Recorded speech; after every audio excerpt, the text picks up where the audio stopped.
En nombre de Dios y de la patria, se abre la sesión. Señor secretario. Sí, señor presidente, señoras y señores senadores, la cuenta de la sesión de hoy día.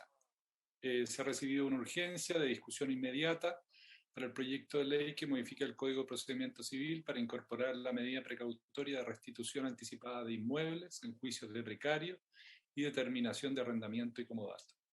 También se recibió una comunicación del honorable senador señor Francisco Chaguán, mediante la que solicita fusionar los proyectos de ley que buscan restablecer el voto obligatorio en las elecciones populares, boletines 13212-07 y 13213-07, que se encuentran en el segundo trámite constitucional y radicado en la comisión, con el proyecto de ley de su autoría en primer trámite constitucional que otorga al sufragio el carácter de obligatorio.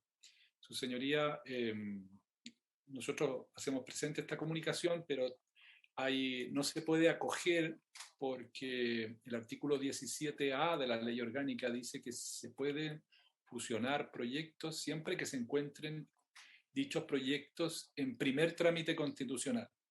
Y por lo tanto los proyectos que se asignan ahí en la cuenta, que tienen los primeros números, están en segundo trámite constitucional y por lo tanto no se pueden refundir con el proyecto del senador Chaguán.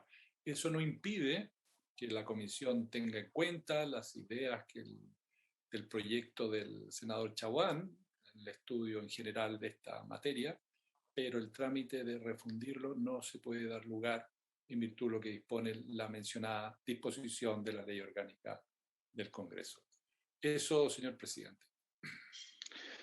Gracias, secretario. Respecto de la cuenta, yo voy a conversar con la autora de la moción, pero también me llamó el senador Girardi y el senador Elizalde, que entiendo que también presentaron ellos una moción en el mismo sentido, para plantearle dos alternativas. La primera es que la comisión pueda votar y discutir el proyecto que ya aprobó la Cámara de Diputados y que las mociones de ella, en el fondo, la incorporemos a la historia de la ley, como que este tema también está discutido en el Senado, o que eventualmente, como se trata de la misma materia, votemos la moción de la Cámara de Diputados y también votemos la de ellos, que van a estar en trámites distintos, para ver qué decisión tienen ellos, si es que quieren seguir avanzando con su proyecto, o quieren que sea parte de la historia del proyecto que está más avanzado, que es el de la Cámara. Bien, presidente. ¿Sí? Secretario, ¿el motivo de la citación de hoy día? Ya, muy bien, presidente.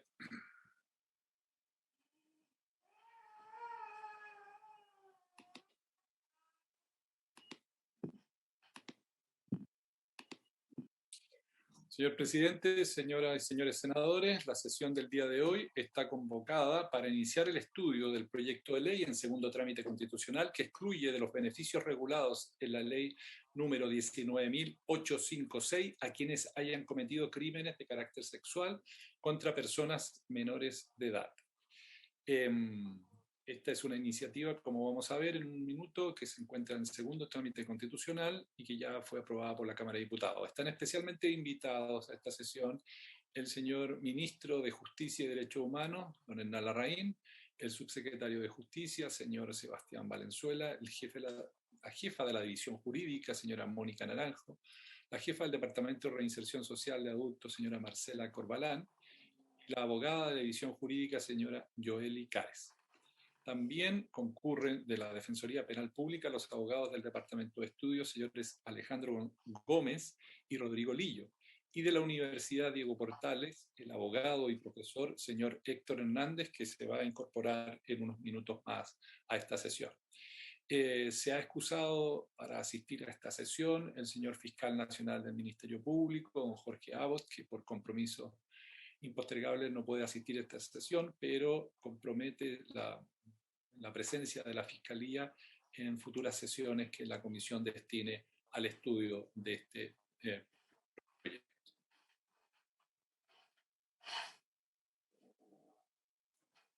Eso, señor presidente, respecto de la materia. Si le parece, presidente, podemos presentar una... Gracias, secretario. Saludamos a nuestro invitado y si usted puede hacer la relación del proyecto para ofrecer la palabra al ministro de Justicia. Un minuto.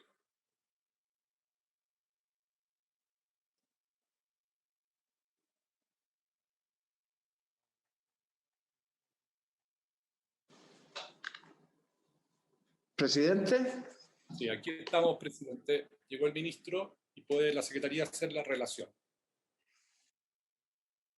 Por favor, secretario. Ya.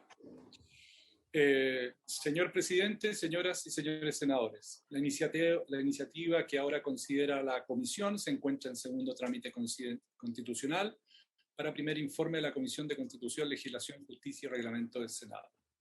Cabe tener presente que este proyecto se inició el año 2019 mediante mensaje de Su Excelencia el Presidente de la República, que dirigió a la Cámara de Diputados. En primer trámite constitucional, esta iniciativa fue discutida en general, en particular por la Comisión de Constitución, Legislación, Justicia y Reglamento. Con fecha 29 de septiembre del año 2020 se dio cuenta en la Sala del Senado ordenando su estudio por esta comisión. Asimismo, con fecha 29 de junio del presente año, el Ejecutivo renovó su urgencia, la que ha sido calificada de suma. En síntesis, el objeto de esta iniciativa es excluir de los beneficios regulados en la Ley 19.856 a quienes hayan cometido crímenes de carácter sexual contra personas menores de edad. Ella se suma a los proyectos promovidos por el Ejecutivo en el marco de la Agenda de Prevención del Abuso Sexual Infantil. Cabe recordar que la mencionada Ley 19.856 establece los casos y formas en los que una persona que ha sido condenada al cumplimiento de una pena privativa de libertad puede reducir el tiempo de su condena en base a haber demostrado comportamiento sobresaliente durante su cumplimiento. El proyecto aprobado por la Cámara de Diputados modifica 4 materias contenidas en la referida Ley 19.856. La primera incide en el artículo 7º, disposición que establece los criterios de evaluación obligatorios para acceder al beneficio de reducción de condena. Esta disposición determina que se considerará comportamiento sobresaliente para acceder al mencionado beneficio aquel que revelare notoria disposición del condenado para participar positivamente en la vida social y comunitaria una vez terminada su condena. Entre los factores que se consideran para hacer la calificación correspondiente, se señala que, comillas, se podrá atender al nivel de integración y apoyo familiar del condenado, si lo tuviere, y al nivel de adaptación social demostrado en uso de beneficios intrapenitenciarios. La primera enmienda acordada por la Cámara de Diputados introduce 2 modificaciones a este precepto. En primer lugar, establece que se deberá, y no solo podrá, sino que lo hace perentorio, atender a esos factores para hacer la referida calificación.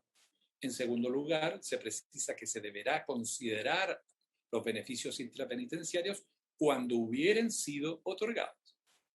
La segunda reforma que introduce la Cámara modifica el artículo 10 de la ley, precepto que señala cómo se integra la denominada Comisión de Beneficio de Reducción de Condena que existe en cada territorio jurisdiccional de Corte de Apelación. Actualmente, dicha comisión se compone de 7 miembros, por regla general, uno de los cuales es un abogado nombrado por el Ministerio de Justicia a través de la respectiva Secretaría Regional Ministerial. El proyecto aprobado por la Cámara de Diputados lo reemplaza por un abogado nombrado por el Ministerio Público a través de la respectiva Fiscalía Regional. La tercera modificación que introduce el texto aprobado por la Cámara de Origen incide en el artículo 13 de la ley, disposición que establece el procedimiento al que se debe ajustar la mencionada comisión para conceder el beneficio.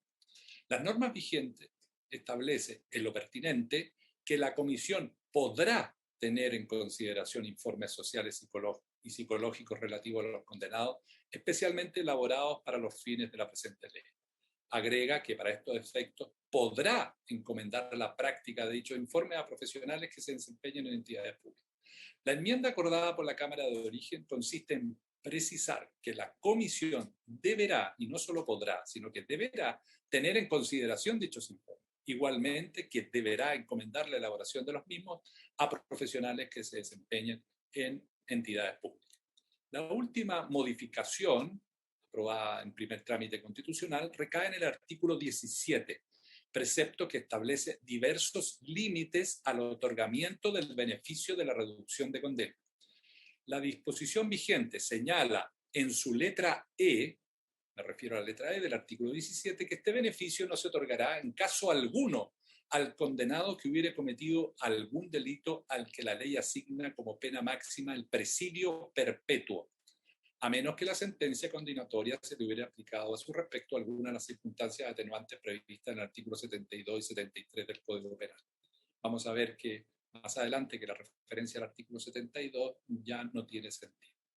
El proyecto aprobado en primer trámite constitucional mantiene la idea de que no podrá acceder al beneficio de la reducción de condena quien hubiere cometido algún delito al que la ley asigna con pena máxima el presidio perpetuo, pero agrega a esa figura diversos tipos penales. En primer lugar, el artículo 141, inciso final, que es la figura del secuestro con homicidio, violación sodomítica, castración, mutilación o heridas gravísimas. El artículo 142, sustracción de menores de 18 años, que también supongan homicidio, violación sodomítica, castración, mutilación o heridas gravísimas. El artículo 150b, tortura agravada. El 150e, apremios ilegítimos agravados. El artículo 361, sobre violación. El artículo 362, violación de menor de 14 años. El artículo 363, violación de menor de 14 años y menor de 18. El artículo 365 bis, violación calificada por el medio empleado. Artículo 366, acción sexual destinada a la violación con mayor de 14 años, perdón. Artículo 366 bis, acción sexual destinada a la violación con menor de 14 años. Artículo 366 quater, realizar actos de significación sexual en frente de un menor de 14 años. Artículo 366 quinquies, producción de material pornográfico con menores de edad. Artículo 367, facilitación de la prostitución con menores de edad. Artículo 367 ter, obtención de servicios sexuales de menores de edad. Artículo 374 bis, comercialización, importación, exportación, distribución, difusión, exhibición de material pornográfico cuya elaboración hayan sido utilizados menores de 18 años. Artículo 411 quater, que refiere a trata de personas, y el artículo 433, número 1, robo con violencia o intimidación más homicidio o violación. Señor presidente, señoras y señores senadores, la Secretaría ha preparado un texto comparado que contiene la normativa vigente y el texto aprobado por la Cámara de Diputados.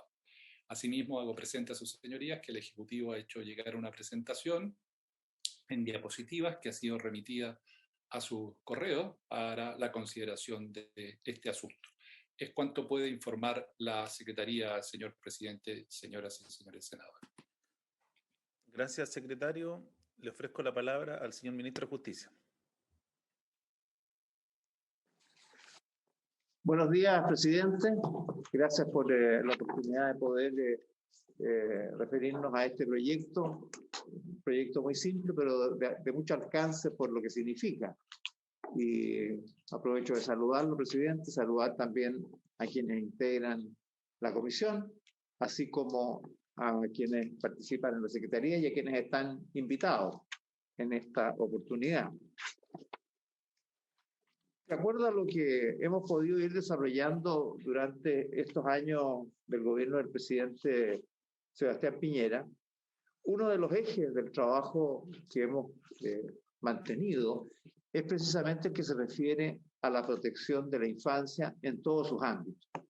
Desde el primer día, cuando se da a conocer esta agenda en una residencia familiar, el día que el presidente asumió, de ahí en adelante, en distintos ámbitos hemos estado presentando iniciativas que apuntan en esta dirección, y no solamente en nuestro ministerio, sino que en varios otros ministerios, particularmente aquellos más comprometidos con la niñez.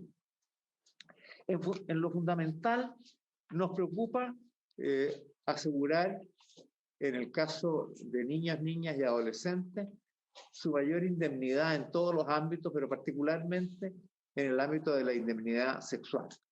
Y en ese sentido, durante este tiempo, hemos estado impulsando, apoyando o presentando iniciativas de ley cuyo propósito apunta en esa precisa dirección. Quisiera yo compartir una presentación con ustedes que ayude a seguir la comprensión de la iniciativa que estamos presentando y que precisamente explica esto a que me estoy refiriendo.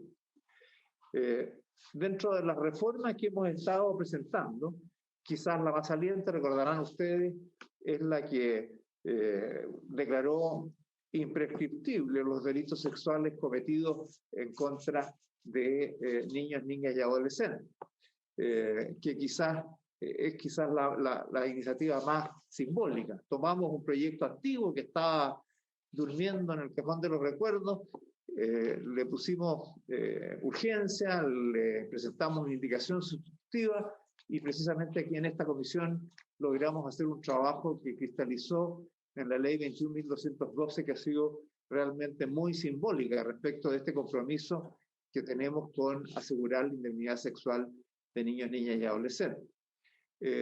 Adicionalmente, también presentamos un proyecto que modifique y refuerza el registro de ofensores sexuales, sobre todo avanzando en que las penas accesorias de inhabilidad, que hoy día son diferenciadas según las edades de los menores de edad, fueran perpetuas, de manera de asegurar que nadie que haya sido condenado por un delito de abuso sexual en contra de un niño, niña o un adolescente menor de 18 años pueda nunca más trabajar en un lugar, en un establecimiento que dice relación con trabajo con menores de 18 años. Y eso está aprobado en general en esta comisión, ya se aprobó y despachó por la Cámara, está pendiente de que esta comisión resuelva las indicaciones que se han presentado y que apuntan en esta misma dirección.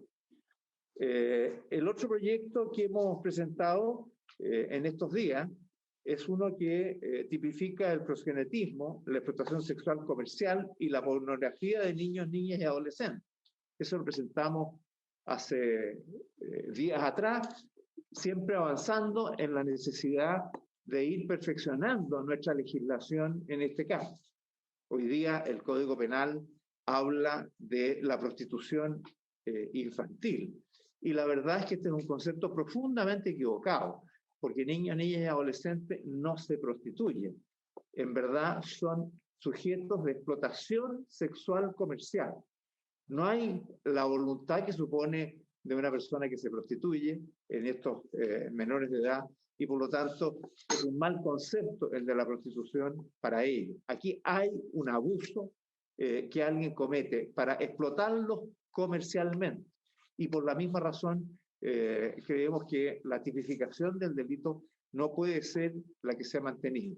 Adicionalmente, tampoco hay beneficio. Lo que hay para un niño, niña, adolescente que entra en esta situación es brutalmente perjudicial por su salud mental, por el camino que los lleva, que normalmente va acompañado de adicciones al alcohol o a las drogas, y además porque le producen efectos secundarios como la desescolarización, que genera un daño severo y profundo en estos niños. Ese proyecto ha sido presentado, más otros componentes, ya a la Cámara de Diputados. Y el otro al que nos referimos es precisamente este que está en conocimiento de esta comisión, el que procura cambiar los beneficios que regula la ley 19.856, que establece la rebaja de condena cuando se han logrado ciertos requisitos, y que en el caso de quienes han sido condenados por abusos sexuales en contra de niños, niñas, adolescentes, a nuestro juicio no deben ser beneficiados por esta norma. En lo fundamental, nosotros creemos que se trata de una situación distinta, que no puede ser homologada a otros delitos por muchas razones. En lo que es fundamental, esta ley que no es muy antigua, se establece un camino a través del cual personas que tienen un comportamiento sobresaliente tienen beneficio de 2 meses por año, y si tienen ya cumplida la mitad de la condena, el beneficio a que tienen derecho es 3 meses por año. Y este comportamiento sobresaliente se fundamenta en la disposición notoria a participar en la vida social y comunitaria post-condena. Pero se mide fundamentalmente según si asistió a la escuela, al liceo, si trabajó, asistió a talleres, si participó en algunos espacios de rehabilitación que normalmente están relacionados con las adicciones, o si ha tenido una conducta participativa.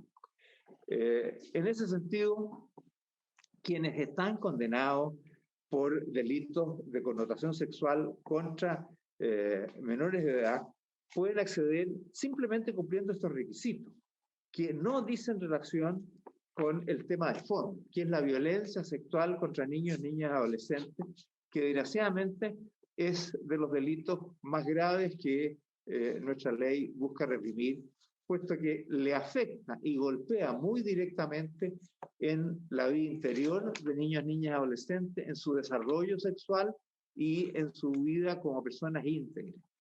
La evidencia, además de los estudios y antecedentes, hace que estas agresiones sexuales contra niños, niñas, adolescentes tienen lugar en situaciones de un cierto grado de dependencia, ¿no? De subordinación a el agresor. Y por eso mismo hacen de esa relación de poder y de superioridad una situación que impulsa las posibilidades de abuso y limita la impunidad, perdón, favorece la impunidad a quienes agreden por la condición precisamente de superioridad en que se encuentran, y además porque eso es lo que hace evitar las denuncias que puedan hacer estos menores. La verdad es que los porcentajes de denuncia que se conocen son muy bajos. Adicionalmente, aquí tenemos un problema que es todavía más complejo, porque al no tener en este procedimiento, salvo ofertas muy limitadas de rehabilitaciones que apunten directamente a las conductas de abusos sexuales de los agresores contra niños, niñas y adolescentes, no hay ningún requisito que lo haga exigible, porque si no hay esa oferta, dice la ley que no será exigible ese elemento de juicio. Han habido en nuestro sistema penitenciario algunas propuestas y algunas experiencias pilotos que se están desarrollando en un ámbito en que se discute si acaso es posible evitar la reiteración de conductas futuras. Y adicionalmente, como lo que se está midiendo en estos casos, por ejemplo, de algún adicto al alcohol, es ver si realmente ha logrado rehabilitarse de esa adicción después de participar en talleres y en otros cursos. Aquí no se hace y por lo tanto no hay ninguna seguridad de que su conducta vaya a ser corregida.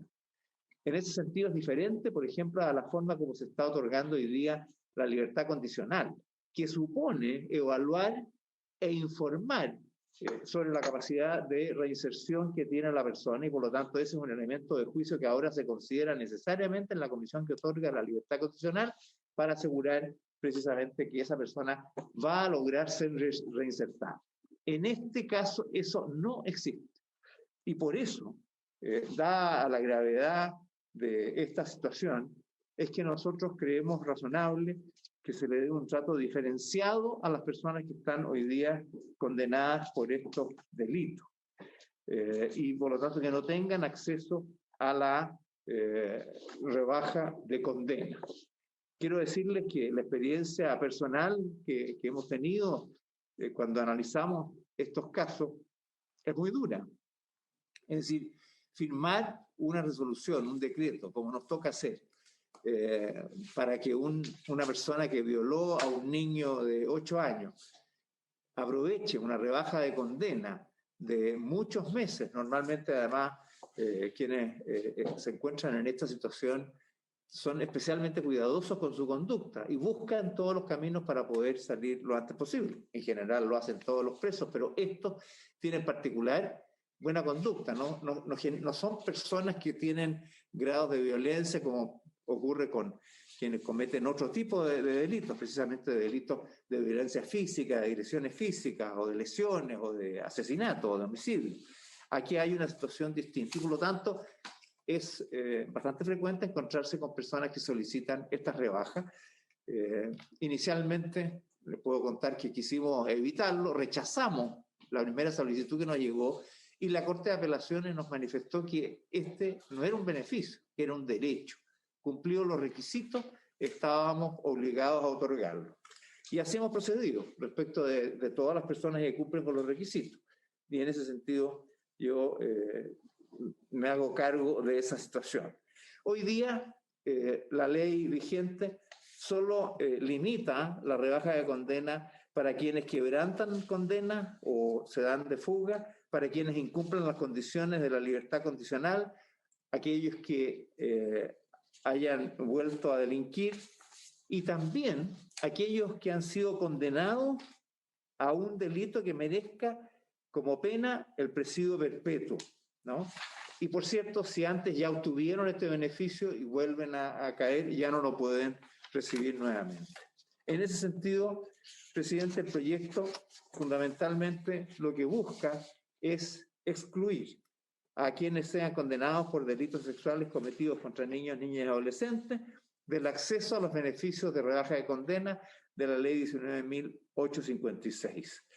Es decir, nunca más podrán acceder a este beneficio, que además como tal es un beneficio que merece una revisión más profunda por lo que significa, ya que el mero cumplir ciertos requisitos objetivos no justifica avanzar tan fuertemente respecto de los beneficios que se conceden. Pero eso es una materia de otra discusión. Nosotros hemos querido marcar el acento en este campo.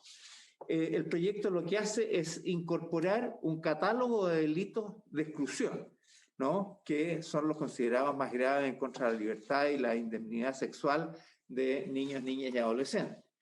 El catálogo es el que está ahí en la muestra. Hay una serie de delitos.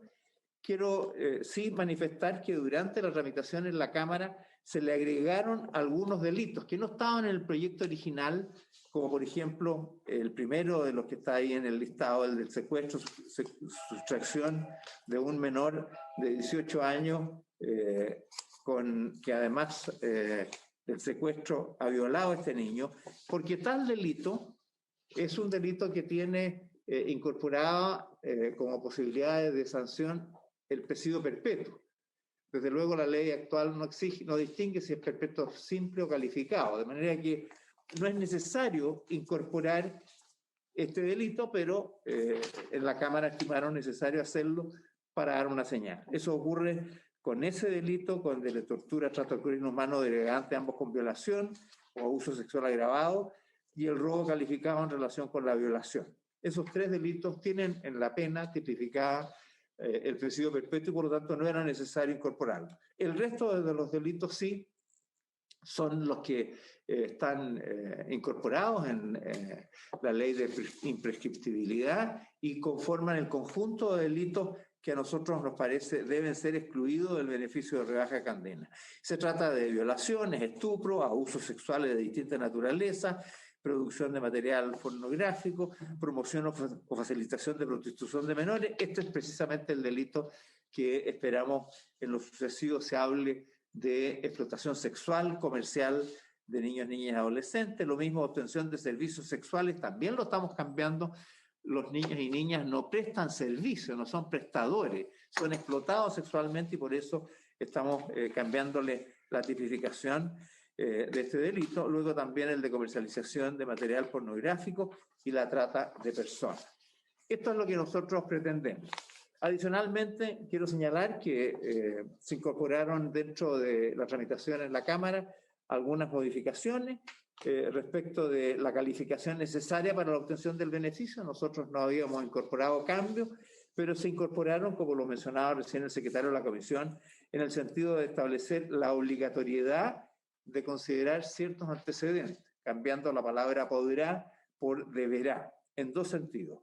Uno, respecto de los antecedentes de integración y apoyo familiar del condenado, si los tuviere, y al nivel de adaptación social en el uso de los beneficios intrapenitenciarios cuando se hubieran otorgado, por una parte, y el otro, los informes sociales y psicológicos, ¿no? Que se están incorporando como una posibilidad en la ley actual, ahora se incorporan como una obligación.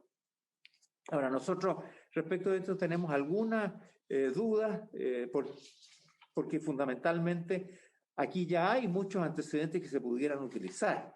Por ejemplo, para el otorgamiento de la libertad condicional, se tienen que hacer estos informes sociales y psicológicos, se podrían tener a la vista los propios que ya se han hecho, como también hay otros que se piden para ciertos beneficios penitenciarios, las salidas que requieren de estos informes, podríamos estar recurriendo a los mismos, porque de lo contrario podemos estar exigiendo a la Gendarmería una cantidad de informes sociales y psicológicos que se repiten y que no se justificarían.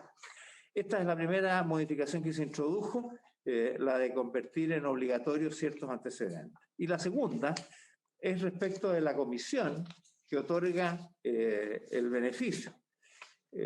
Para recordar, la comisión que otorga este beneficio está presidida por un ministro de la Corte de Apelación respectiva. En general, hay comisiones por territorio jurisdiccional de las Cortes de Apelaciones que existen a lo largo del país y están integradas, por lo tanto, por su presidente, por un ministro de la Corte de Apelaciones designado por esa Corte, que opera como presidente de la comisión, por 3 jueces, pero también estos 3 jueces varían según el tamaño de la jurisdicción. Por decir, en Santiago y San Miguel son 7 jueces, un ministro de la Corte de Apelaciones, 3 jueces, que pueden ser 5 o 7 según el tamaño del territorio jurisdiccional, 2 peritos, uno es un psicólogo y el otro un asistente social, que es designado por el Ministerio de Justicia a través del CEREMI de esa región, y un abogado que es designado por el Ministerio de Justicia. Esta es la comisión que resuelve y estudia los antecedentes para otorgar la rebaja de condena a partir de los informes que envía Gendarmería. El cambio que se introdujo en la integración es que ese abogado designado por el Ministerio de Justicia a través de la seremía respectiva se modifica integrándolo por un abogado nombrado por el Ministerio Público a través de la respectiva Fiscalía Regional. Ese es el cambio que se ha establecido en el proyecto de ley. Es un proyecto de ley, como ustedes pueden ver, bastante sencillo. Fundamentalmente es excluir de la rebaja de condena a quienes hayan cometido delitos sexuales contra niños, niñas y adolescentes. Se tipifican, se señalan en forma taxativa cuáles son esos delitos que se excluyen y adicionalmente se incorporaron otras modificaciones que ya he mencionado, de tener ciertos informes como obligatorios y de que la comisión que otorga este beneficio se integrará por un abogado que no lo debe designar el Ministerio de Justicia, sino el Ministerio Público a través de la respectiva Fiscalía Regional. Este es el proyecto en lo fundamental y esperamos que pueda contar con todo en la Cámara con el apoyo de los integrantes de la comisión. Hubo otros debates ahí que se produjeron, probablemente aquí puedan reproducirse, ya los iremos informando en la medida que ustedes tengan a bien consultar. Gracias, Presidenta, y gracias a quienes nos están escuchando. Gracias, ministro. Le ofrezco la palabra a la Defensoría Penal Pública, al señor Alejandro Gómez. Muchas gracias por intermedio, señor presidente. Me dirijo a ustedes con el objetivo de opinar de manera bastante breve, porque se trata de un proyecto efectivamente muy claro y simplemente queremos partir diciendo que a nosotros no nos parece adecuado legislar de manera parcial, sobre todo en materia de ejecución de pena, donde tenemos una deuda histórica y donde además existe una serie de estudios y de proyectos que están pendientes y que podrían solucionar esta deuda histórica, que es tener por fin una ley de ejecución de penas con una jurisdicción especializada y que vaya resolviendo adecuadamente todos estos problemas que se plantean y que me parece que solucionarlos de manera parcial lo único que va a producir, a mi juicio, es ir postergando esa solución integral que nos debemos como país, que es precisamente tener un estatuto que regule efectivamente la ejecución de las penas con una jurisdicción especializada y que resuelva adecuadamente los distintos temas, conflictos de derecho que se producen durante la ejecución, como también los eventuales beneficios que se pueden otorgar a las personas que están cumpliendo condenas, particularmente las condenas privativas de libertad. Entonces, esa es nuestra primera gran aprehensión. La segunda, creo que efectivamente me parece que seguir insistiendo en una ley que el mismo señor ministro especifica cuáles son sus problemas. Esta es una ley que no se relaciona adecuadamente, por ejemplo, con las últimas modificaciones que se hicieron a la ley de libertad condicional, al decreto ley 321 de libertad condicional. ¿Y por qué sostengo esto? Porque efectivamente es un ejemplo más de cómo la dispersión normativa que existe en materia de ejecución de pena nos hace más daño que beneficios. Probablemente, incluso una de las, en este proyecto de ley, me parece que las indicaciones o las reformas que se plantean desde la Cámara de Diputados son bastante interesantes, quizás se podrían profundizar un poco más. ¿A qué me refiero? Particularmente me parece que el camino más adecuado para ir mejorando los diagnósticos es precisamente hacer un esfuerzo, como se hizo en la ley de libertad condicional, de ir mejorando el sistema de diagnóstico de las personas condenadas, más el sistema de trabajo en beneficio de esas personas, en beneficio de la integración social de esas personas. Entonces, probablemente lo que hay que hacer aquí, más que excluir de ciertos delitos del beneficio de reducción de condena, me parece a mí que lo importante es cómo se califica adecuadamente el comportamiento sobresaliente, utilizando precisamente todos los recursos que se han ido sumando a partir de las modificaciones de la ley de libertad condicional y a partir del desarrollo de los programas y de los profesionales que integran Gendarmería de Chile. Precisamente toda esa información que hoy día existe, que hoy día hay que reconocerlo. Nosotros, habitualmente como defensores, alegamos en contra de las resoluciones, por ejemplo, de la Comisión de Libertad Condicional. Y no nos queda más que reconocer hoy día que los informes técnicos de Gendarmería de Chile en esa materia de libertad condicional este año están mucho mejores que en los años anteriores. Entonces, aprovecharnos de ese esfuerzo me parece a mí que es mucho más coherente y va a producir muchos mejores beneficios que simplemente excluir ciertos delitos del beneficio de reducción de condena. Además, me parece que una alternativa, ya que interesante, lo importante es cómo avanzamos a un procedimiento donde sea un juez de ejecución. Sé que todavía estamos lejos de eso porque necesitamos una ley de ejecución de condena, pero efectivamente lo relevante a mi juicio es cómo generamos cierto tipo de procedimientos adversariales donde efectivamente la visión de los jueces, la decisión que se produzca de una manera donde estén informados tanto la persona condenada como las personas víctimas. Hoy día este procedimiento todavía no implica ningún beneficio, al menos simbólico real para las víctimas, porque ni siquiera saben las víctimas que una persona está recibiendo calificaciones de conducta sobresaliente y eventualmente en un tiempo más va a haber reducida su condena y poder salir en libertad. Entonces, me parece que todavía este proyecto, que si bien es cierto, reconociendo la gravedad de los delitos que se incorporan en el proyecto de ley, me parece que la evidencia empírica implica, y además nuestras obligaciones emanadas del derecho internacional de los derechos humanos, implica que nuestros esfuerzos tienen que estar enfocados a la reinserción social, al trabajo de integración social o socioeducativo, como quieran ustedes llamarlo, porque eso es lo que de verdad va a producir prevención delictual en el futuro. Además, otro dato interesante, diversos estudios incluso en Chile demuestran que las personas beneficiadas con la reducción de condena reinciden menos que las personas que no son beneficiadas por la reducción de condena. Entonces me parece a mí que nosotros tenemos estas aprehensiones que presentamos y hasta aquí nomás llego para darle espacio a los demás invitados. Muchas gracias, señor presidente. Muchas gracias a la audiencia. Gracias, don Alejandro. A continuación, le ofrezco la palabra al profesor Héctor Hernández. Muchas gracias. Muy buenos días, señor presidente.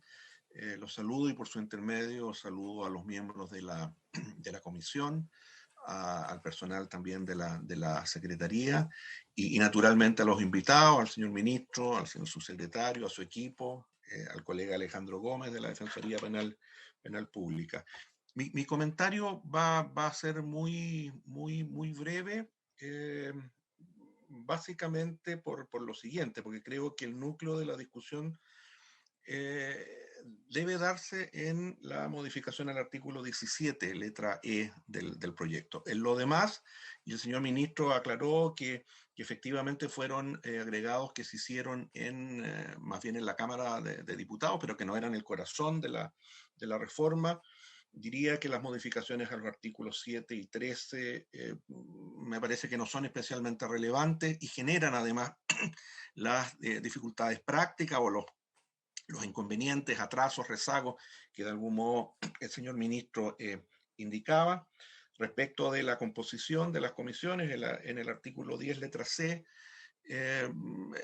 no considero conveniente que ese cargo sea ocupado por un abogado designado por el Ministerio Público, porque de algún modo, y eso es algo relativamente evidente, el Ministerio Público, por así decirlo, parte en este procedimiento, y es conveniente que sea un abogado ajeno e imparcial. ¿Y por qué digo parte? Porque, bueno, es el Ministerio Público el organismo que ha instado precisamente por la imposición de la pena, cualquier rebaja de penas, naturalmente, no naturalmente.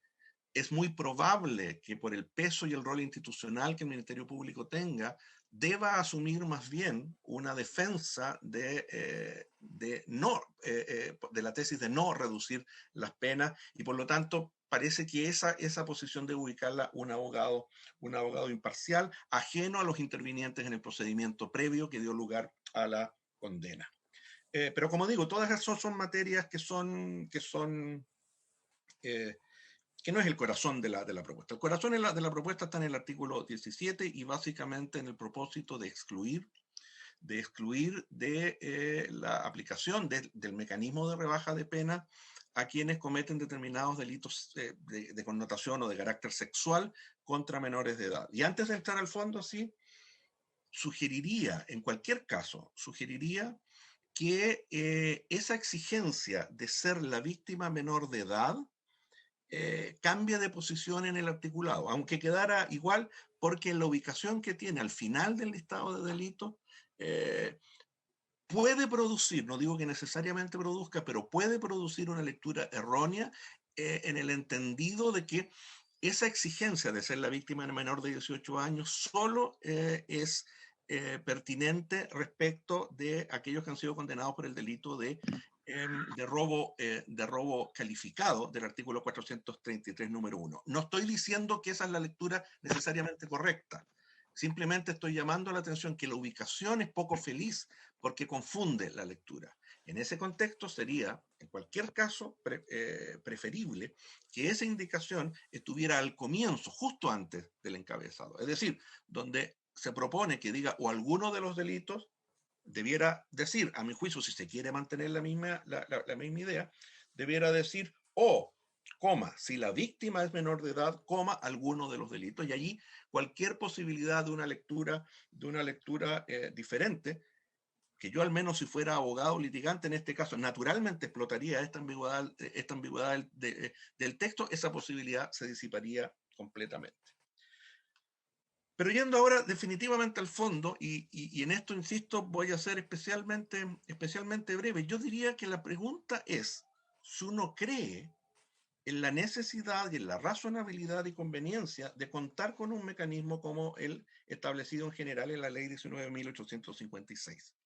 Es decir, si considera que es razonable, que es correcto, que es justo, que las personas que mantienen un buen comportamiento, un comportamiento ejemplar, en los términos como ese comportamiento ejemplar está definido por las reglamentaciones pertinentes, merece que con el paso del tiempo su condena se pueda ir reduciendo.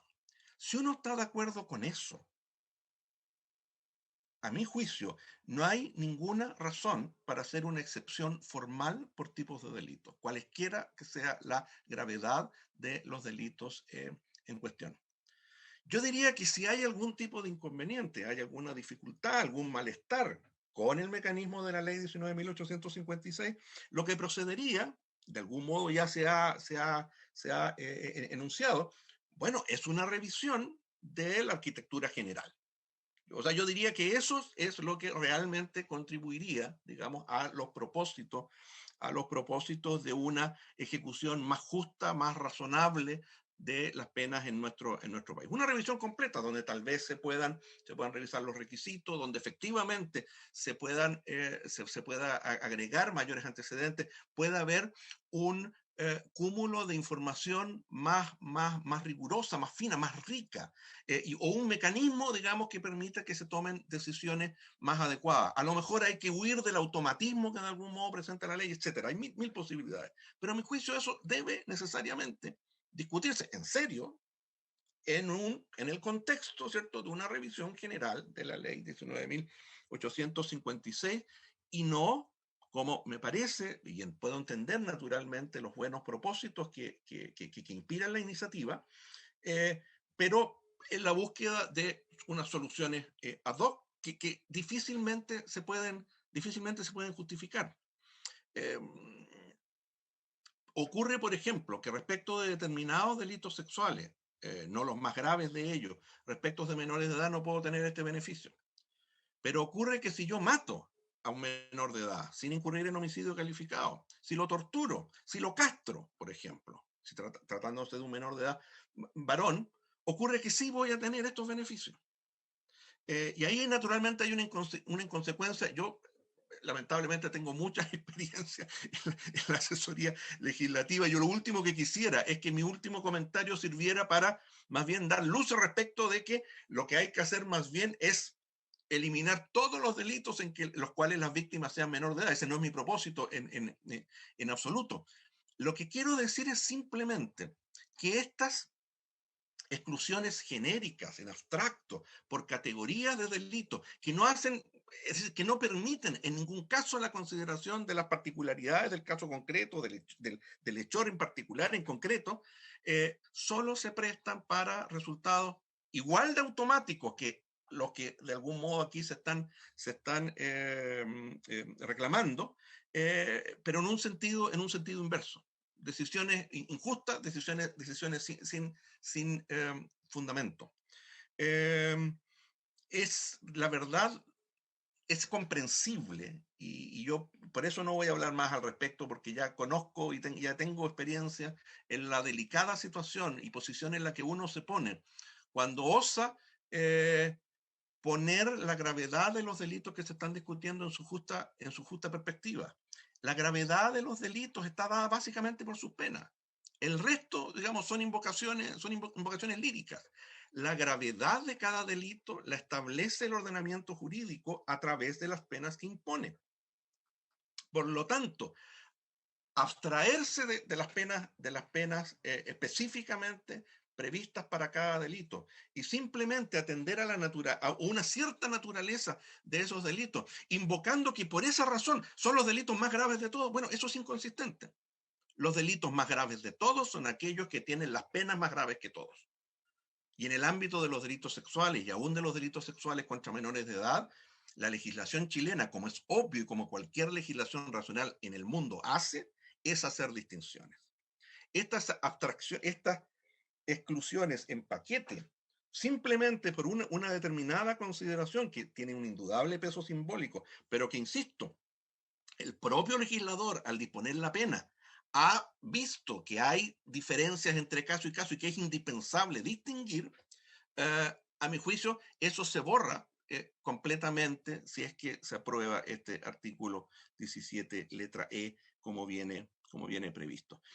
No es más lo que yo tengo que decir, señor presidente, porque entiendo el trasfondo, entiendo las sensibilidades que están aquí implicadas. Me parece vano por lo mismo tratar de convencer y de que quienes participan de esas sensibilidades las aparten. Solo espero que me crean en cuanto que estoy hablando de buena fe y que no soy un sujeto degenerado, digamos, por plantear las cosas que estoy planteando, y simplemente sintetizo manifestando mi opinión en cuanto a que sería inconveniente aprobar esta norma, al menos en los términos en que ha sido aprobada en primer trámite por la Cámara de Diputados. Muchas gracias, señor presidente. Gracias, profesor Hernández, por su comentario. Bueno, siempre la comisión solicita la opinión de expertos que conocen bastante más el funcionamiento del sistema que nosotros, y obviamente su opinión es muy valorada. Ofrezco la palabra si alguna señora senadora, algún senador quiere hacer alguna consulta. Doña Luz. Gracias, presidente. Agradezco la exposición y saludo también al ministro, al representante de la Defensoría Penal y al profesor Hernández. Yo estoy muy de acuerdo con este proyecto. Yo creo que el tema de los delitos acá de que se tratan y lo que el proyecto pretende tiene todo tipo de razonabilidad. Puedo comprender, ¿no es cierto?, y puedo llegar, incluso lo que realmente no es bueno, legislar, no teniendo la globalidad de todo lo que ello implica. Pero también entiendo que existen, o que debiéramos, como parlamentarios, tener ciertas prioridades. Sin duda, una de esas prioridades deben ser los niños, niñas y adolescentes. Si nosotros hoy día vemos lo que pasa en nuestro país, ¿no es cierto? Y podemos hacer una especie de comparación hace años atrás, cuando existía en nuestro país una gran desnutrición infantil. Y llega el doctor Monker, ¿no es cierto? Y empieza con esa campaña del vaso de leche, y nuestro país avanza mucho en cuanto a desnutrición infantil, sin perjuicio de lo cual hoy en día lo que tenemos es en nuestra sociedad, sobre todo en sectores más vulnerables, pero en la sociedad entera, una gran desnutrición emocional.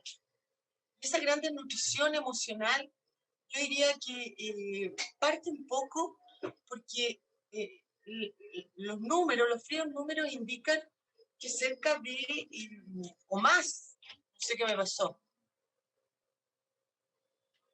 Paola.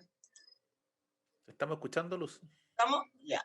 No sé qué le pasó a mi cámara, pero a mí se me desaparecieron. Más del 70%, más del 70% de los niños, niñas y adolescentes de nuestro país han sufrido algún tipo de violencia. Y sin duda, creo que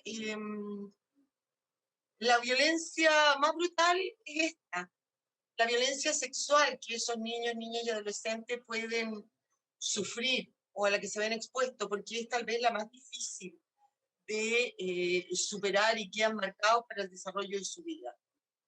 Por lo tanto, hoy día, con este proyecto, que lo único que se pretende es no permitir que a esos agresores sexuales de niños, niñas y adolescentes, ¿no es cierto?, que han sido condenados, por lo tanto han tenido un debido proceso y se ha comprobado su participación en alguno de estos delitos, no se les permita el beneficio de una rebaja de pena por buena conducta, que como bien decía el ministro, buena conducta que no significa que han tenido un tratamiento para mejorar esa, no sé cómo llamarla, porque nunca me gusta llamar enfermos a las personas que cometen este tipo de delitos, porque yo creo que son delincuentes finalmente, están bien condenados y tienen que estar presos. Pero estas personas no se han rehabilitado desde el punto de vista del hecho o del delito que han cometido. Simplemente están optando a un beneficio porque han tenido una buena conducta, que no se condice con el delito, con los delitos que acá nos ha mostrado el Ejecutivo que estarían afectando a esta modificación. Entonces, yo creo que ese hecho es suficiente desde mi punto de vista, entendiendo como abogado, a lo mejor las aprensiones de la Defensoría y del profesor Hernández. Pero creo que los niños, niñas y adolescentes, el protegerlos y el no permitir que estos agresores, que son eventualmente nuevos agresores y por lo tanto no debieran beneficiarse con rebajas de pena, puedan estar en la calle, merece que este proyecto se apruebe. Este solo hecho, si no condición adicional por resguardo y protección a nuestros niños, que siempre hablamos que debe ser nuestra primera prioridad, merece que este proyecto se apruebe. Y en ese contexto, yo estoy a favor de este proyecto y espero que sea aprobado como vino de la Cámara o mejorado, pero que sea aprobado. No creo que agresores sexuales de niños, niñas y adolescentes deban ser beneficiados con rebaja de su pena. Y tampoco creo que esos niños, niñas y adolescentes puedan esperar, ¿no es cierto?, que nosotros hagamos una modificación completa en esta materia, exponiendo a ellos que fueron abusados por estas personas o sometidos a alguno de estos delitos, o a otros niños, niñas y adolescentes, permitiéndole que estos con una rebaja de la pena estén sin haberse rehabilitado, estén antes en la calle y no cumpliendo la totalidad de la condena. Gracias, presidente. Gracias, Luz. Senador Durresti. Presidente, junto con saludar a los invitados, me quedan una serie de dudas, particularmente con lo que planteó el profesor Hernández. Al revisar el proyecto, uno se encuentra con la disyuntiva si solo la exclusión de estos beneficios es una política criminal adecuada.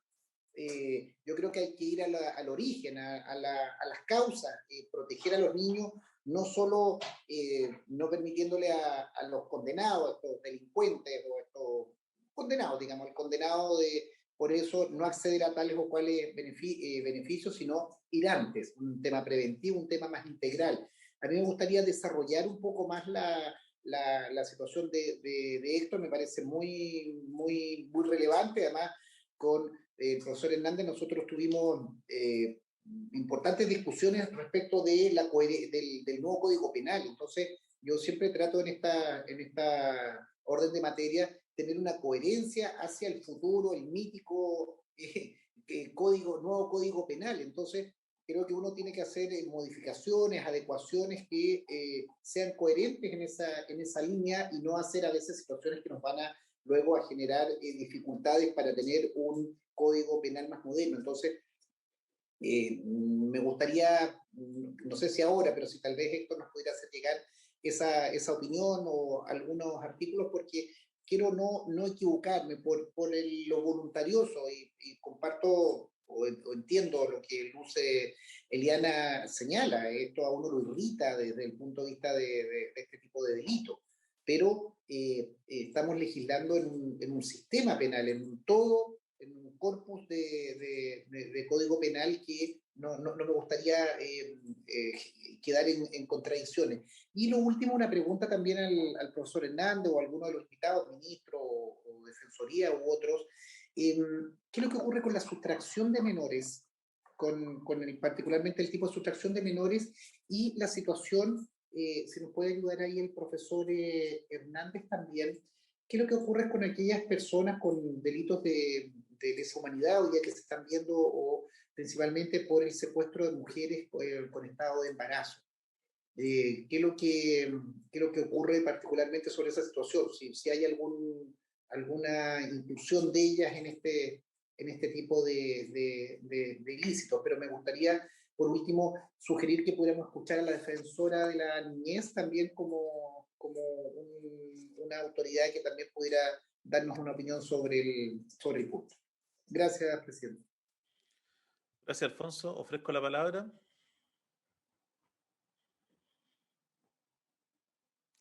Senador Galilea. Gracias, presidente. Un saludo al ministro, a sus asesores, a los profesores invitados.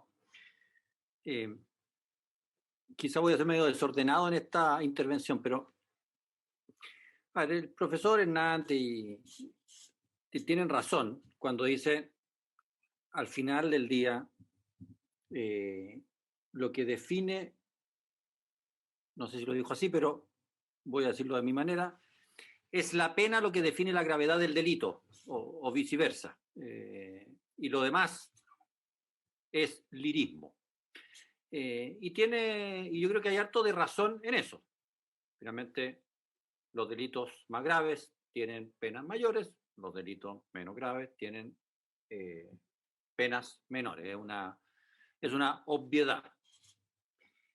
Pero acá el proyecto de ley discurre no sobre la pena, sino que sobre los beneficios en el cumplimiento de la pena. Y es ahí donde uno tiene que tener una coherencia, y hay que buscar la coherencia, no tanto en la pena, sino que en el cuándo o cómo uno accede o no accede a un beneficio penitenciario, a rebaja de pena, en fin, todos los mecanismos que existen, libertades provisionales, etc. Esa es la parte que creo que tenemos que dilucidar bien, porque tiene que haber un sustrato de fondo. Es decir, si nosotros decimos que la gente que ha cometido este tipo de delitos no puede acceder a rebajas, tenemos que definir, por ejemplo, no quiero casi ni dar ejemplos, pero en el fondo uno tiene que darle un sustrato a esa prohibición y decir, porque el delito afectó a una población que es particularmente vulnerable, como son los niños y adolescentes, y está demostrado que las personas que cometen ese tipo de delitos son personas que tienen características psicológicas, en fin, hay que buscar y hay que encontrar y hay que tener ese antecedente que dice que normalmente van a tender a recaer o a buscar reincidir si es que no cumplen penas que son realmente largas, que los amedrenten de seguir cometiendo este tipo de delitos. Entonces ahí tendríamos una justificación por la vía de que la población afecta o que teóricamente puede volver a sufrir un delito de esta naturaleza es siempre la misma, y hay condiciones psicológicas, médicas, en fin, que hacen de que esto no sea tan fácil de resolver y que por lo tanto no deben tener beneficios carcelarios. Otra línea argumentativa que me pareció que era la que señalaba más el ministro era decir, bueno, es que estas personas tienden a ser, por psicología también, y apunta a cuestiones más internas, no les cuesta nada portarse bien en la cárcel y cumplir con todos los parámetros por los cuales finalmente puedan acceder a los beneficios. Ese razonamiento creo que puede ser un poco más complejo, o por lo menos nos puede llevar a muchas más inconsistencias a la hora de definir quién sí y quién no a la hora de beneficio. Entonces, yo le daría una vuelta y le pediría al Ministerio que profundizáramos ahí, en la razón de fondo de por qué una población penal accede a algo y otra población penal no accede a algo. Ahí hay que encontrar una regla que sea razonablemente ecuánime y que sea razonablemente explicada para que se sustente en sí mismo. Y vuelvo a reiterar, no es una cuestión de pena, sino que yo me radicaría exclusivamente en el tema de beneficios penitenciarios. La pena, está claro, el delito más grave tiene la pena más grave, etc. Pero ya, habiendo sido sentenciado a alguien, bueno, entra a otra cancha. Y esa otra cancha es la que tiene que tener reglas claras de por qué unos acceden, otros no acceden. A propósito de la acusación constitucional que se vio el año pasado, creo, que tuvo como origen las libertades provisionales, ahí habían una serie de normas a las que aludió el ministro, pero que yo, en mi opinión, no habían sido respetadas enteramente por las comisiones de libertades, pero en fin, sea como sea, uno tiene que encontrar una regla clara, una regla que se baste a sí misma para que no parezca una arbitrariedad de quién sí y quién no frente a determinada gravedad de delitos. Eso es lo que quería señalar y perdón por el desorden en mi exposición. Gracias, presidente. Gracias, Rodrigo. Senador Guanchumilla. Presidente, muchas gracias. También saludo al ministro, a los profesores y a todos nuestros invitados. Yo me pregunto si si la política criminal del Ministerio de Justicia responde a eso, simplemente, a tener una política respecto a este tipo de delitos. En otras oportunidades hemos visto agendas cortas contra la delincuencia, donde el hincapié se hace en los delitos contra la propiedad. En otro se hace hincapié en otro tipo de delitos, respondiendo a las diversas situaciones sociales que hay a lo largo del tiempo en las diversas sociedades. A propósito del estallido social, bueno, se hizo hincapié entonces en la ley antibarricadas, en la ley de saqueo, en la ley tal y cual. Entonces, a lo mejor el gobierno ha tomado ahora la decisión de tratar el tema, digamos, como una política criminal dedicada a este tipo de delitos y dar una señal en esa dirección. Entonces, tal vez sería bueno saberlo de parte del gobierno. Porque si yo tengo una mirada un poco más sistémica, digamos, desde el punto de vista no solo del derecho penal, sino que también desde la criminología, yo la pregunta que le debería hacer al ministerio sería si a juicio del ministerio hay delitos que simplemente son imposibles de rehabilitar. Entonces, porque si a mí se me dice, mire, nosotros tenemos el convencimiento teórico, práctico, bajo todo tipo de naturaleza, que este tipo de delito no existe en la rehabilitación. Y por lo tanto, esta gente no puede tener derecho a ningún beneficio. Pero es así en la teoría criminológica respecto de la naturaleza del ser humano, de la naturaleza y de la finalidad de las penas. ¿Qué es lo que persigue en definitiva el Estado con el derecho a castigar? A castigar a un ser humano que cometió un delito aberrante, por supuesto, pero hay muchísimos otros delitos también muy aberrantes. Entonces habría aquí una categoría de delitos que según esto no tienen derecho a una rehabilitación. Y de partida se le dice, mire, usted cometió este delito, no va a tener derecho a ningún beneficio.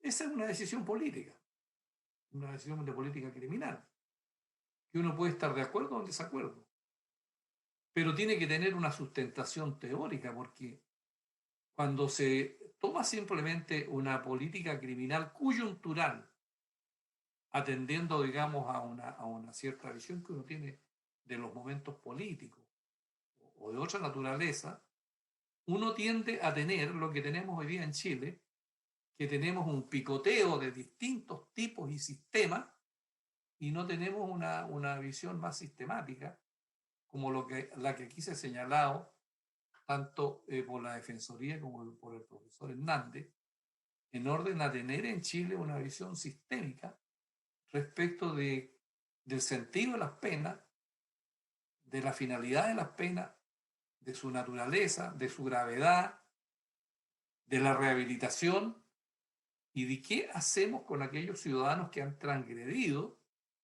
las normas que tiene el estado de convivencia.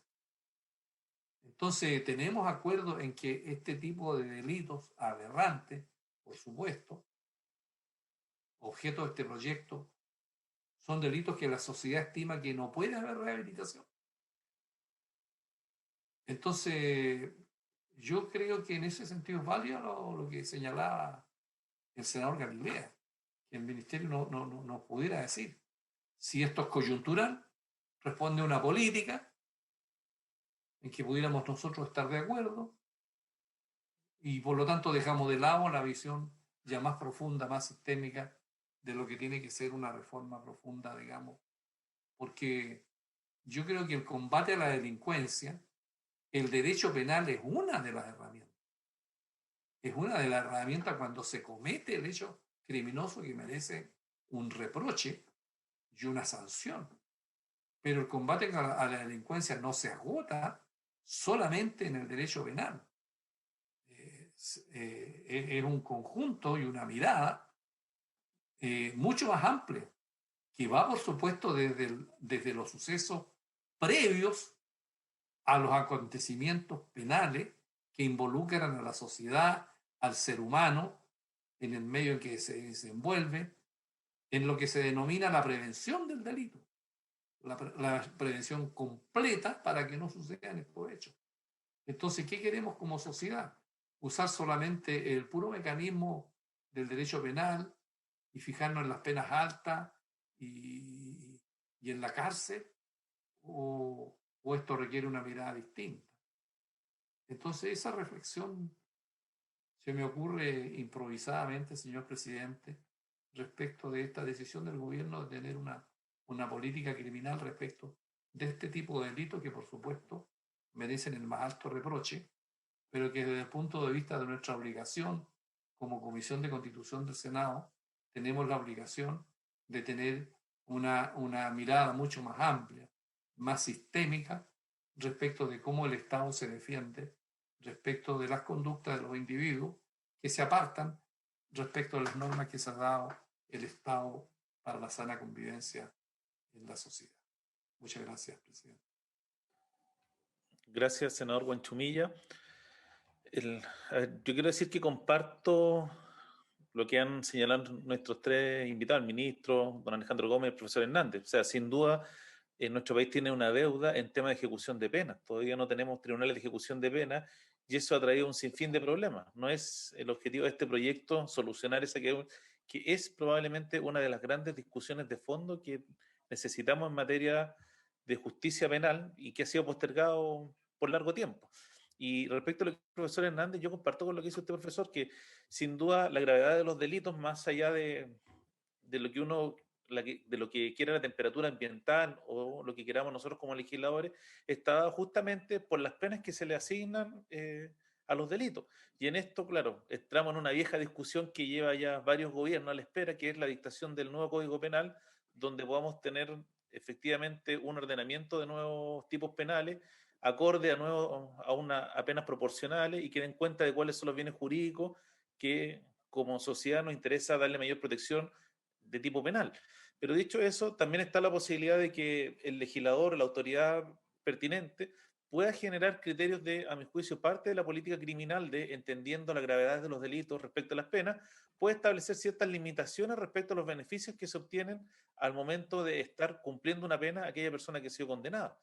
Y probablemente este proyecto se enmarca dentro de la discusión si las rebajas de condena son derecho o son beneficio, que fue la misma discusión que tuvimos en su minuto con las libertades vigiladas.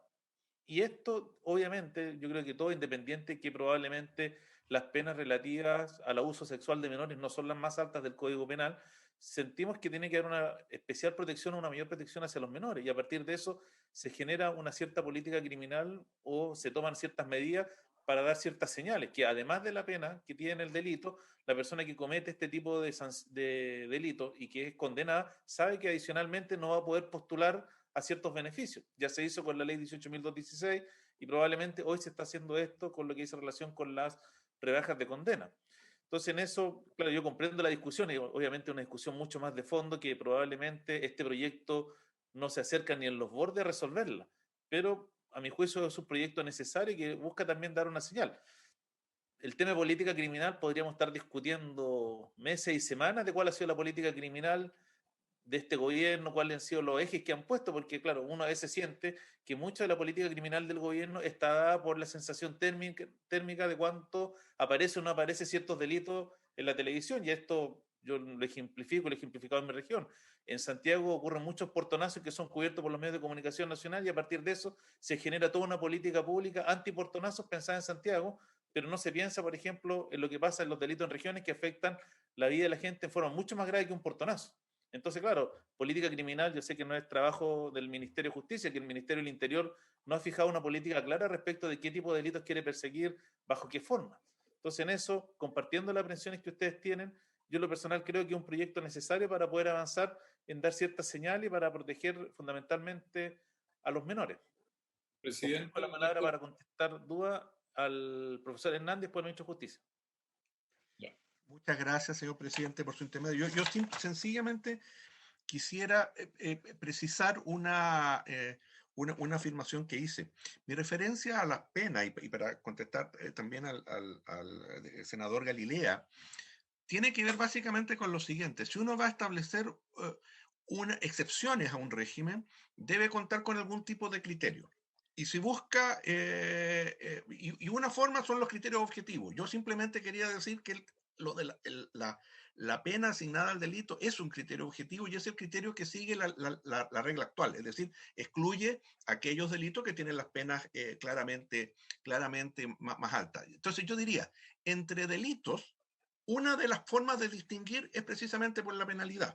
Si yo no distingo por penalidad, y que es razonable no distinguir, yo en eso estoy, y quisiera aclarar mi punto, estoy completamente de acuerdo, puede haber otras razones en virtud de las cuales un delito objetivamente menos grave, sin embargo, pueda tener un régimen general para estos efectos. Lo que yo estoy diciendo es que entonces lo que el proyecto debiera hacer, debiera indicar cuáles son esas razones, qué es lo que funda realmente la exclusión.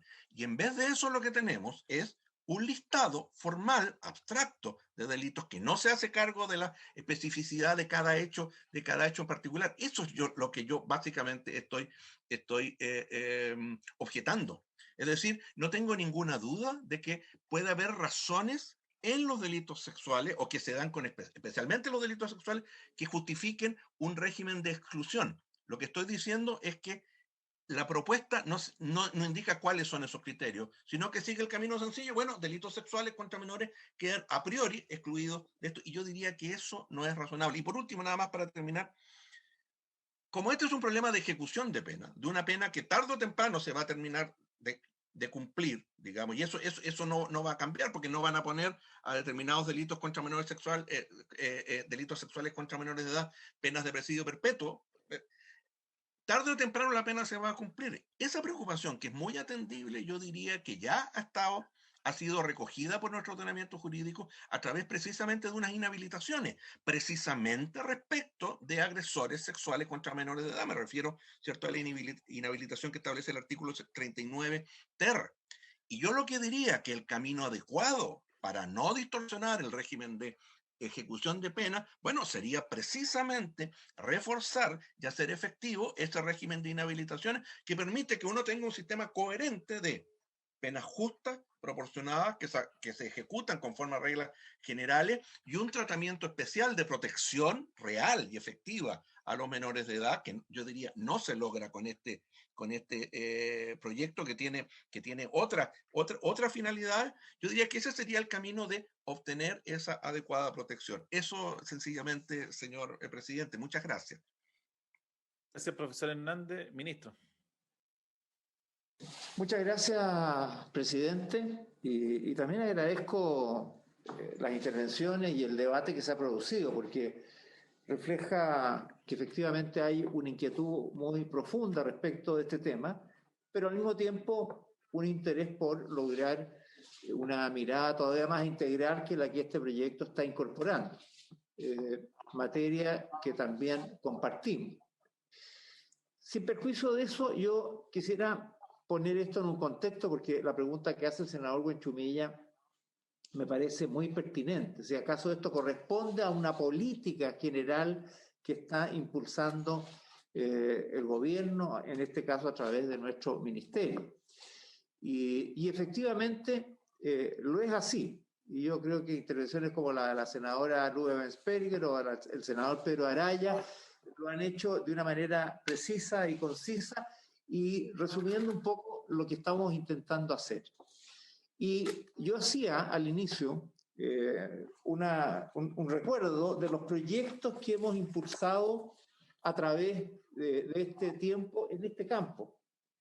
El que impulsamos en el 2018, por ejemplo, que fue ley el 2019, la ley 21.160 de imprescriptibilidad.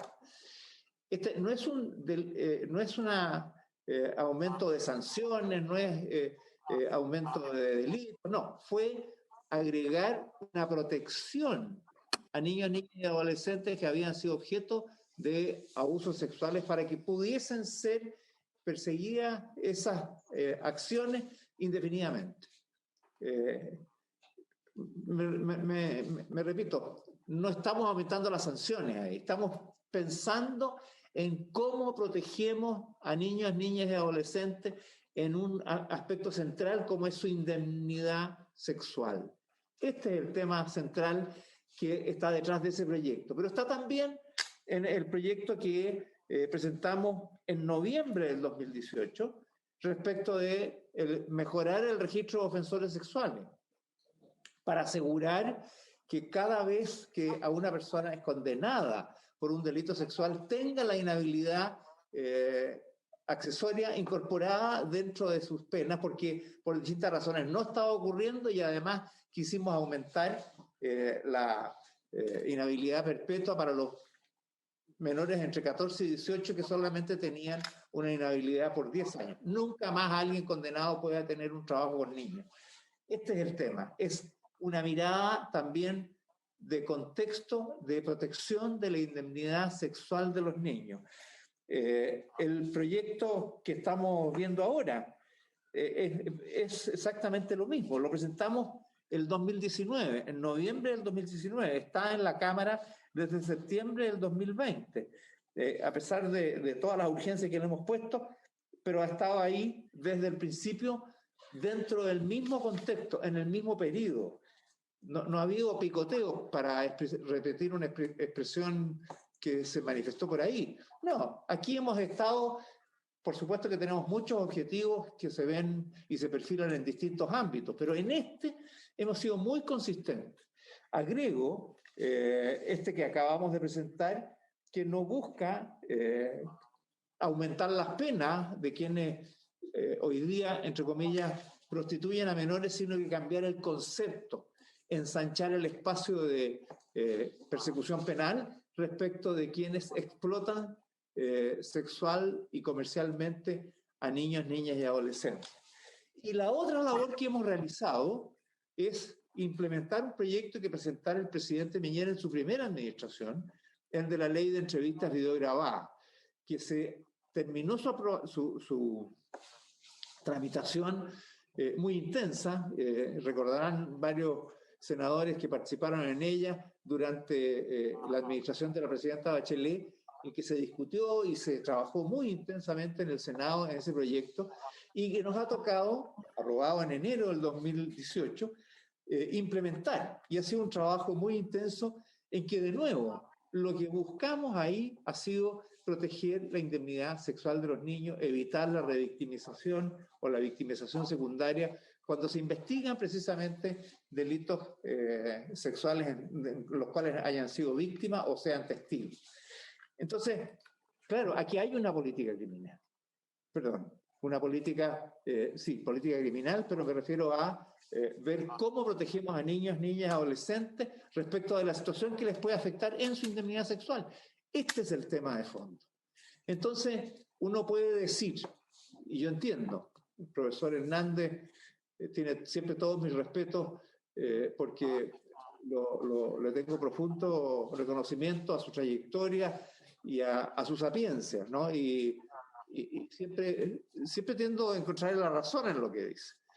Sin embargo, tengo que confesar que aquí lo que estamos buscando es tomar este tema y seguir en él. Precisamente no es un picoteo, es una cuestión de consistencia y que tiene además aquí un fundamento especial. Aquí estamos no solamente impulsando una línea, una política pública, sino que además estamos tratando de perfeccionar un instrumento.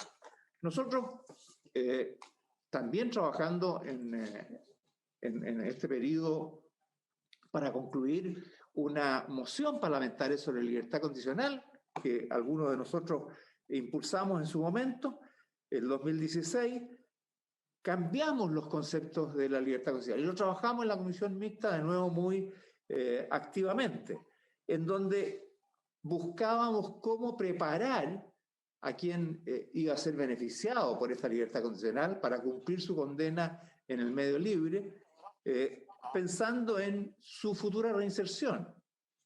Y se le exigió que considerara el informe para esa finalidad. Estaba pensando hacia adelante.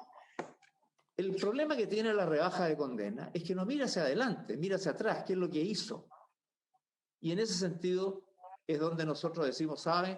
Aquí donde se evalúa lo que hizo, quienes cometen delitos sexuales en contra de niños, niñas y adolescentes no están siendo evaluados respecto de eso, respecto de cómo viene la mano. Y claro, ustedes podrán decir que no forma parte de una política global, pero es una situación que no es coyuntural, es de todos los días. Nosotros tenemos que evaluar y revisar en el ministerio ahora, en promedio, 3 casos por semana. Son 120 situaciones en promedio en 5 años de solicitudes de rebaja de condena que han sido otorgadas. Y créanme que no es fácil hacer eso. Como les decía, nosotros rechazamos la primera vez y la Corte de Apelaciones nos dijo, mire, no le estoy preguntando si le parece bien o mal. Estoy simplemente diciéndole que si cumple con los requisitos, usted no tiene más que otorgarle la rebaja de condena. Y uno dice, claro, y si vuelve a delinquir van a decir, miren, está fuera gracias al beneficio que le otorgó el ministro de Justicia. Y yo creo que esto finalmente, aunque sea recomendado por una comisión, yo siento que aquí hay algo que se escapa de esa política criminal. Ahora, dicho eso, yo no puedo menos que suscribir la inquietud que han manifestado varios respecto de dónde debería estar resuelto este tema. Y es en una ley de ejecución de pena. Y quiero señalar que nosotros estamos trabajando, venimos trabajando hace bastante rato, nos ha costado terminar y tramitarla porque por razones de costo ha sido difícil conseguir todos los medios que se requerirían y por lo tanto estamos haciendo una legislación, por así decirlo, en tiempos de pandemia. Y eso nos va a permitir igual abordar todos estos temas y revisarlo en una mirada más integral, en donde podemos revisar ya no respecto, como hoy día lo estamos haciendo, respecto de esta situación específica, sino que todo el contexto de cómo deben ser ejecutadas las penas. Y ahí yo creo que las inquietudes del profesor Hernández, de Alejandro Gómez, de la Defensoría Penal, y varios comentarios que han hecho distintos senadores, como el propio senador Durresti, aunque no es un tema propio del Código Penal, sino que más bien de modificación de ejecución de las penas, y por lo tanto se ubica más bien dentro del ámbito del proceso penal, que esperamos nosotros asegurar. Y creemos que eso es el tema de fondo. En realidad, yo creo que estamos frente a un tema específico, ¿no? Y en eso yo creo que el senador Galilea tiene razón, que aquí estamos viendo un tema que dice relación más con beneficios que se están dando, ¿no? Más que con penas, y yo pienso que tenemos que perseverar en esta política. Ya verá el tiempo, y el proyecto de ley de ejecución de penas seguramente va a ser un proyecto que va a tener una larga discusión, ¿no? Pero, mientras tanto, sigamos con esta línea, porque, lo decía la senadora Ensperger, hay una violencia brutal en estos delitos que queremos nosotros resaltar. Y el senador Araya decía, bueno, sí, hay una política general, pero aquí podemos nosotros hacer una política específica que tiene una justificación de persecución criminal muy trascendente. No estamos resolviendo todo el problema y siempre habrá temas de comparación con otros, porque si seguimos la teoría del profesor Hernández, muy razonable, ¿no? Que los delitos se justifican por las penas, no por su valoración que uno pueda tener. No, mientras más alta la pena, más grave es el delito. Sin embargo, aquí hay una política que sigue, no solamente el gobierno, yo creo que ha sido compartida por todos. Protejamos la indemnidad sexual de nuestras niñas y adolescentes. Este es el tema respecto del cual queremos dar una profunda señal. Ya vendrá la ley de ejecución de pena, que probablemente conjuntamente con el trabajo del Código Penal generará una nueva realidad a nuestra mirada hacia el futuro sobre una estrategia más amplia de la tipificación de los delitos, del sistema de pena y del sistema de ejecución de las mismas, que creo yo va a ser un trabajo que vamos a dejar iniciado en este gobierno, pero probablemente no lo vamos a alcanzar a concluir. Sin embargo, eso nos va a permitir una mirada más holística, más integral, que la que estamos haciendo ahora. Pero esta no es un picoteo, es una mirada muy profunda y una señal social que no es reactiva a hechos específicos, sino que a nuestro compromiso con la infancia. Gracias, presidente. Gracias, ministro.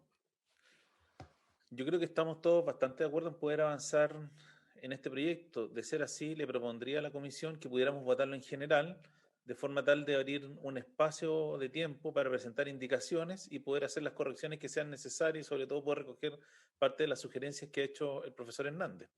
¿Habría acuerdo para que lo pudiéramos votar en general el día de hoy? ¿Sí? ¿Sí? Secretario, entonces, por favor, tome la votación. Ya, muy bien. El presidente de la comisión pone en votación en general esta iniciativa de ley. Senadora Bensperger. A favor. Senador Durresti. Senador Galilea. A favor. Senador Bunchumilla. A favor.